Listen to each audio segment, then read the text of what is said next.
नमस्कार. नीताज ब्लॉग्समध्ये आपल्या सर्वांचे स्वागत आहे. हल्लीच आपल्या कोकणात वंदे भारत एक्सप्रेस सुरू झाली आहे.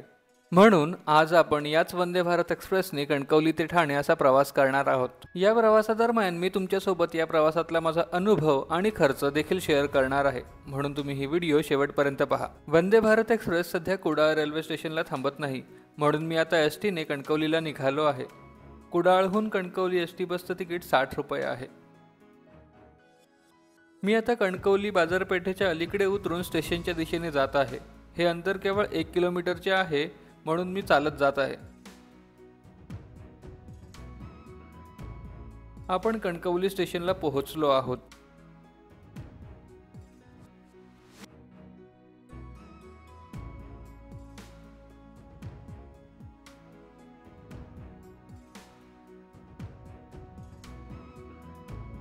हे आहे कणकवली स्टेशनचं तिकीट काउंटर.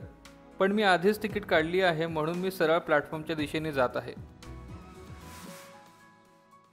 सध्या ही ट्रेन 8 डब्यांचीच आहे. पुढे पुढे कदाचित तिकीटची मागणी वाढली तर डब्यांची संख्या देखील वाढवण्यात येईल. ही ट्रेन मंगळवार, गुरुवार आणि शनिवार मडगाव ते मुंबई आणि सोमवार, बुधवार आणि शुक्रवार मुंबई ते मडगाव असा प्रवास करते.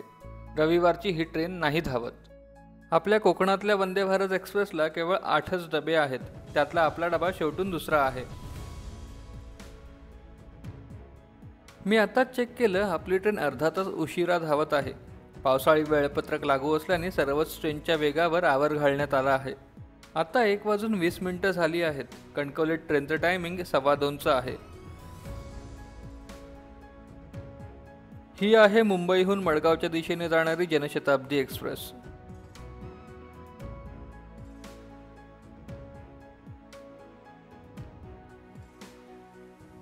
अडीच वाजले आहेत आणि मला भूक लागली आहे, म्हणून मी ही खोबऱ्याची वडी घेतली आहे.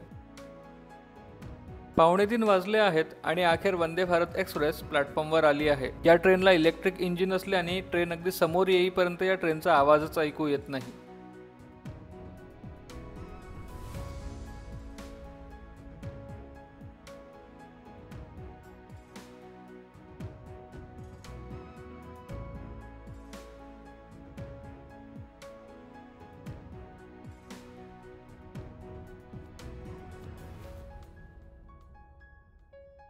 आपण पाहू शकतो या ट्रेनला ऑटोमॅटिक दरवाजे आहेत.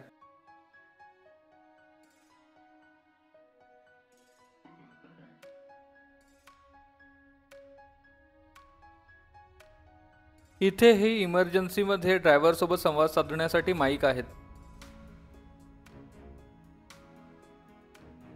या ट्रेनमध्ये एका बाजूला 3 तर दुसऱ्या बाजूला 2 अशा प्रकारची सीटिंग अरेंजमेंट आहे. चला, आपल्या प्रवासाची सुरुवात झाली आहे. आपण या टीसीच्या हातात डिजिटल तिकीट चेकिंग डिव्हाइस पाहू शकतो. भारतीय रेल्वेने देखील पेपरवर्क खूपच कमी केलं आहे. मी माझी सीट शेजारी बसलेल्या फॅमिलीसोबत एक्सचेंज केली. आता मला विंडो सीट मिळाली आहे. इथे या रीडिंग लाईट्स आहेत. या ट्रेनमध्ये प्रत्येक सीटवर न्यूजपेपर कॉम्प्लिमेंटरी देण्यात आला आहे. पेपर वाचून झाला की या जाळीच्या पॉकेटमध्ये ठेवायची व्यवस्था आहे. आणि इथे खाली फुटरेस्ट देण्यात आले आहे.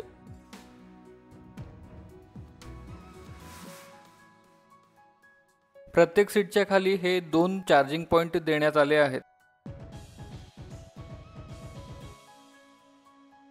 स्टेशनवर चढलेले सर्व प्रवासी आपापल्या जागी सेटल झाल्यानंतर बोगी अटेंडंट स्वतः आपल्या जागेवर पाण्याची बॉटल आणून देतो.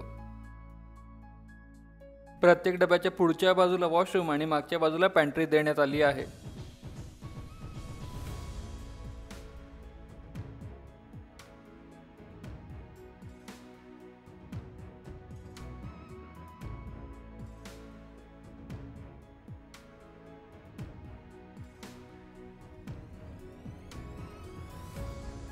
इथे हे हीटिंग ओव्हन आणि खाली कूलर आणि फ्रीज आहेत.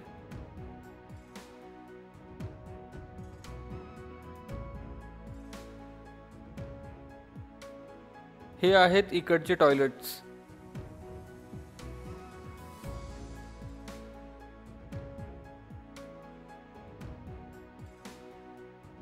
ट्रेनमधले टॉयलेट्स देखील अतिशय स्वच्छ आहेत, अगदी मॉलमध्ये असतात तसे.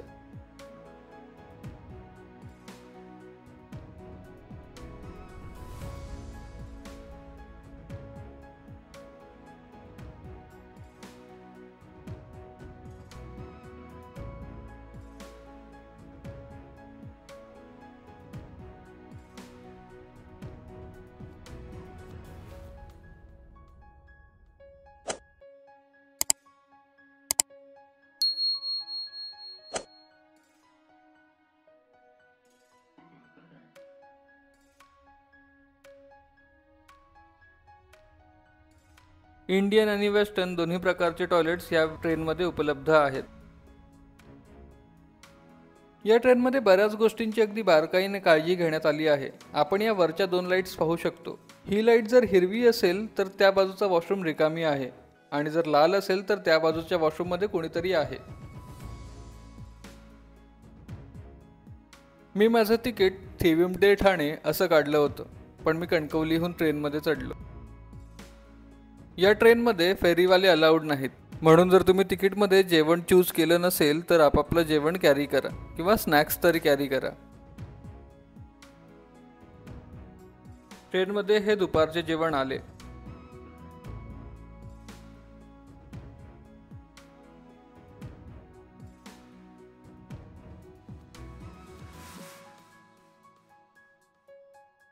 शनिवार असल्याने मी जेवणात व्हेज ऑप्शन चूज केलेला आणि व्हेज ऑप्शनमध्ये मला या 2 चपात्या, पिवळी डाळ, पनीर मसाला, राईस, दही, लोणचं आणि आईस्क्रीम मिळालं आहे. शक्यतो तिकीट बुक करतानाच तुम्ही जेवण ऑर्डर करा, कारण पॅन्ट्रीमध्ये खूपच लिमिटेड फूड आयटम्स आहेत. जर तुम्ही या ट्रेनमध्ये फूड ऑप्शन चूज करताय तर तुम्हाला दुपारचे जेवण, संध्याकाळचा नाश्ता आणि रात्रीचं जेवण असं 3 वेळेचं खाणं मिळतं. जेवणाची ओव्हरऑल टेस्ट ठीकठाकच होती. जेवून झाल्यावर मी आमच्या डब्याच्या मागेच असलेल्या एक्झिक्युटिव्ह क्लासच्या डब्यात फेरफटका मारायला गेलो.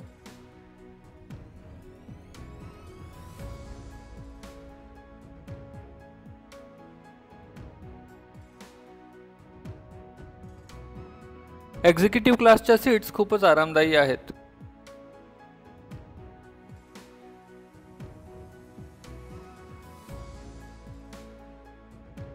या सीट्सना अशा प्रकारचे डेस्क देण्यात आले आहेत.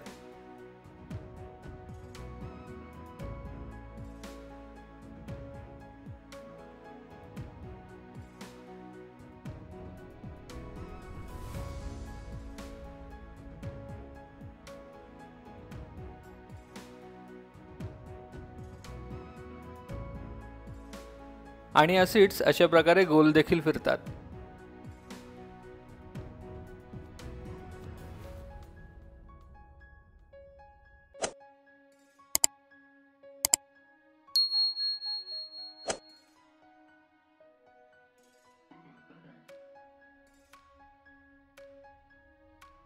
प्रत्येक खिडकीला इथे अशा प्रकारचे कर्टन्स देण्यात आले आहे. जर खिडकीतून ऊनही येत असेल तर तुम्ही या कर्टन्सचा वापर करू शकता.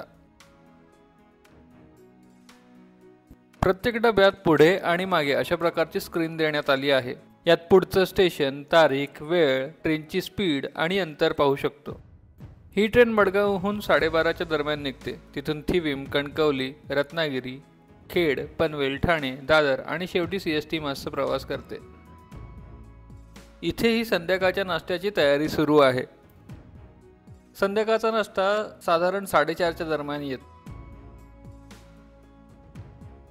संध्याकाळच्या नाश्त्यामध्ये आपल्याला हा डाएट चिवडा, चिक्की, एक समोसा, केचप आणि कॉफी प्रीमिक्स देण्यात आले आहे.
आपण यात पाहू शकतो संध्याकाळचे 6:15 वाजले आहेत.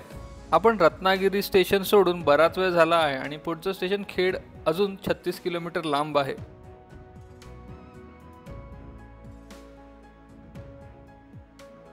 ट्रेनमध्ये सध्या तरी खूपच स्वच्छता ठेवण्यात येत आहे.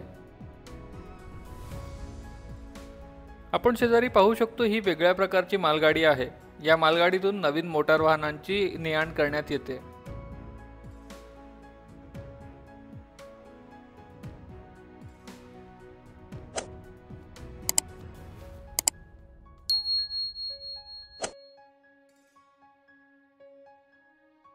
रात्रीचे 8:15 वाजले आहेत आणि रात्रीचे जेवण आले आहे.